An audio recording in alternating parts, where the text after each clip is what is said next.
রংপুর বিভাগের গাইবান্ধা জেলার বিখ্যাত একটি খাবারের নাম হলো রসমালাই। সেই রসমালাই খাওয়ার জন্য আজকে আমরা চলে আসলাম বগুড়া থেকে বরাবর গাইবান্ধায়। কম বেশি আমরা প্রত্যেক শুক্রবারেই ঘুরতে বের হই, আজকেও বের হয়েছিলাম জুম্মুর নামাজ পর। আর আজকে আমরা রওনা দিচ্ছি বাইক নিয়ে গাইবান্ধায়। এখন প্রায় বাজে অলমোস্ট 3টা। আমাদের বের হওয়ার কথা ছিল 2:30টার দিকে, তবে শুক্রবারের দিন দেখে একটু দেরি হয়ে গেল। আর রাস্তায় যেহেতু প্রচুর ধুলাবালি, এই জন্য হেলমেটের পাশাপাশি আমি একটা মাস্কও লাগাইছিলাম। আপনারা যারা বাইক নিয়ে হাই রোডে চলাফেরা করেন তারা অবশ্যই চেষ্টা করবেন হেলমেট পরার। বগুড়ার মধ্যে বেশ কয়েকটা ফ্লাইওভারের মধ্যে মোকামতলা ফ্লাইওভারটা দেখতে কিন্তু অনেক সুন্দর। মোকামতলা পার হয়ে আমরা চলে আসি বরাবর গোবিন্দগঞ্জে। আর গোবিন্দগঞ্জের রাস্তার কাজ সব থেকে পিছিয়ে আছে। এই গোবিন্দগঞ্জ আসলেই আমার অনেক বেশি ভালো লাগে, কারণ ছোটবেলার অনেক স্মৃতি এখানে আছে। তবে আশা করা যায় খুব শীঘ্রই গোবিন্দগঞ্জ শহরটি খুব সুন্দর করে সাজানো হবে। গোবিন্দগঞ্জ থেকে গাইবান্ধা যাওয়ার রাস্তা হলো দুইটা, একটি হলো পলাশবাড়ি দিয়ে আর একটি হলো গোবিন্দগঞ্জ দিয়ে। তবে পলাশবাড়ি দিয়ে গেলে অনেক লেট হবে, এই জন্য আমরা গোবিন্দগঞ্জের ভিতর দিয়ে যাচ্ছিলাম।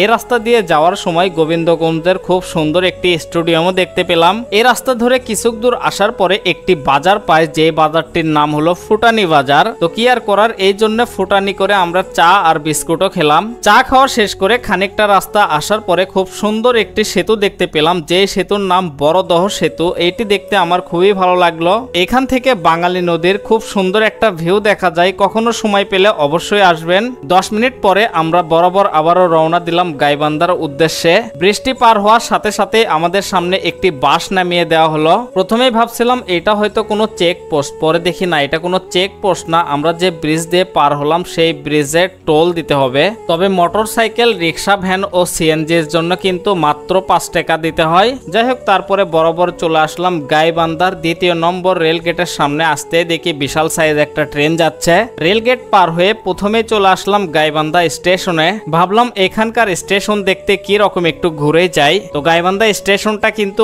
অনেক বড় আর অনেক শান্তময় একটি স্টেশন।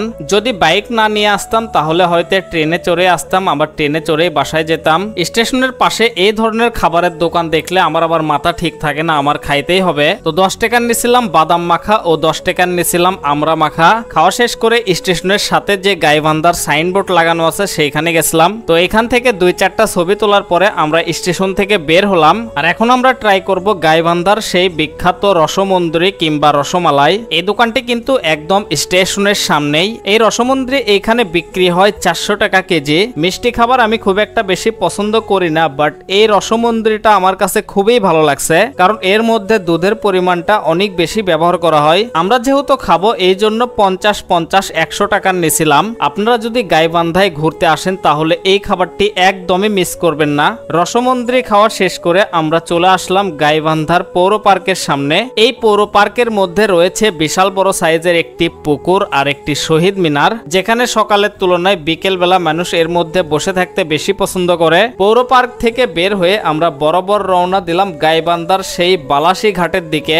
রাস্তার মাঝখানে চলে আসলো হঠাৎ করে বৃষ্টি, আর সেইখানে আমরা বেশ কয়েকটা হোটেলও দেখতে পেলাম। আর এই হোটেলগুলোর খাবার নাকি মোটামুটি ভালোই, তবে টেস্ট করে দেখা হয়নি, নেক্সট টাইম করবো ইনশাল্লাহ। শেষমেশ আমরা চলে আসলাম একদম বালাসী ঘাটে। আর বৃষ্টির কারণে এখানে আসতে আমাদের অনেকটাই লেট হয়ে গেছে। আপনারা যদি গাইবান্ধায় ঘুরতে আসতে চান তাহলে অবশ্যই চেষ্টা করবেন সকাল সকাল আসার। এই বালাসী ঘাটে আপনারা কিন্তু 30 টাকার বিনিময়ে নৌকাতে চড়ে ঘুরতেও পারবেন। তো এই ছিল আজকের গাইবান্ধার ভিডিও। সবাই ভালো থাকবেন, সুস্থ থাকবেন, দেখা হবে পরবর্তী ভিডিওতে। আল্লাহ হাফেজ।